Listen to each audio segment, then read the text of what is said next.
Hello, I'm Josep Muñoz and welcome to your Tech Dose. ANTIRETRO.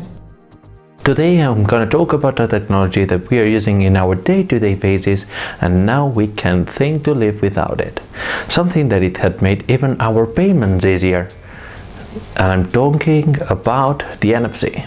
NFC stands for Near Field Communications and it's a new way that we can use to communicate safely and transmit information safely, secure and in a close range between devices. This new technology started in 2004 when the mobile industry needed something else, something extra, something big for the mobile phones, and they decided that the way of communication between devices needed to be improved.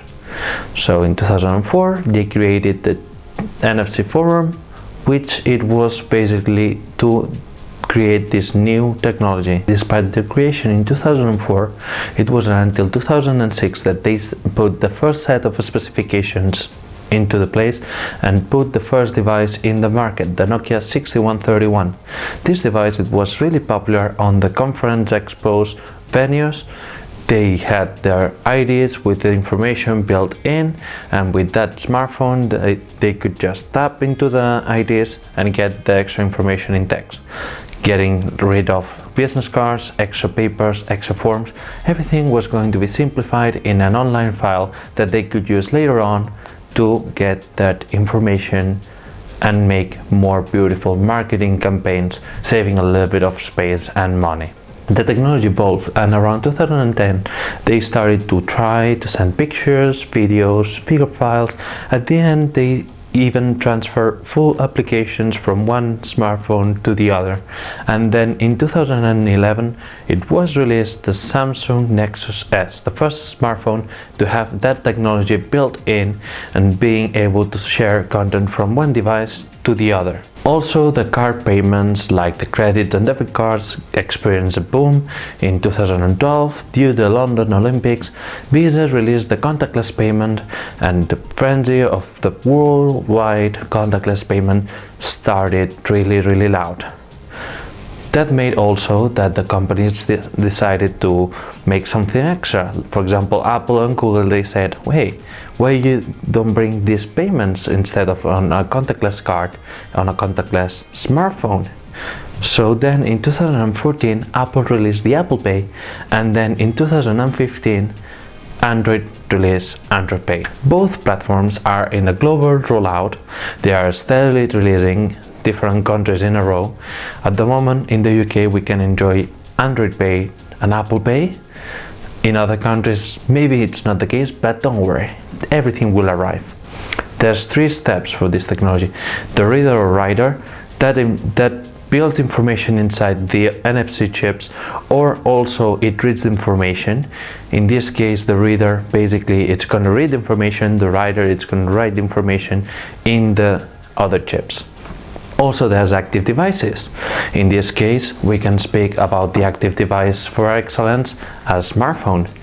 This kind of device, it's capable to read and write, and also it's capable, like we said, to send and receive. So once maybe it's sending information to another person and then the other way around, it receives what someone else is sending. And then we have the passive devices, such as this kind of thing that I have in my hand now.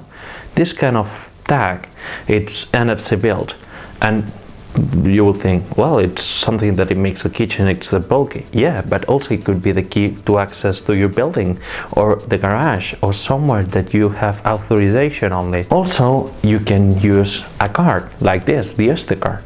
The Oyster card, it works like a wallet. You go to the machine, they write the payments into the card, and you buy like in a credit or debit card. Speaking of credit or debit cards, also we have those with NFC technology. Like I said, in 2012 it was released. In this case Visa released the contactless payment with this beautiful logo, and also you have the example as well in other kind of card as well, Visa, that it has the contactless logo, or then you have MasterCard that it released the Pay Pass. And you're gonna tell me, Josep, but this is even secure? I will tell you, yes it is.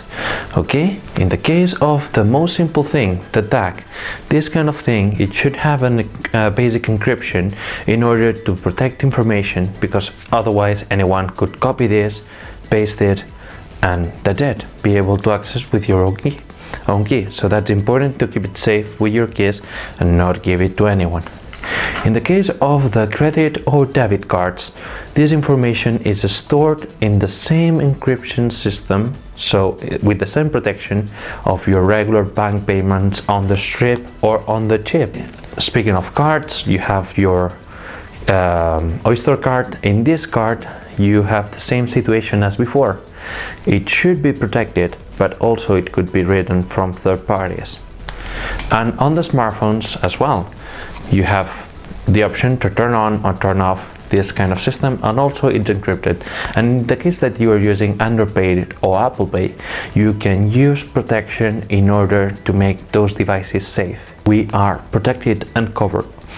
Obviously, they could still reach and get the information. So how you can protect yourself? You can protect yourself on the following way.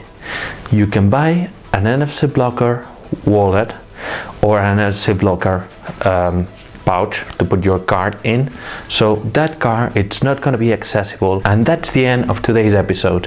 Please feel free to like, share, subscribe for your next kick dose. Antirretro.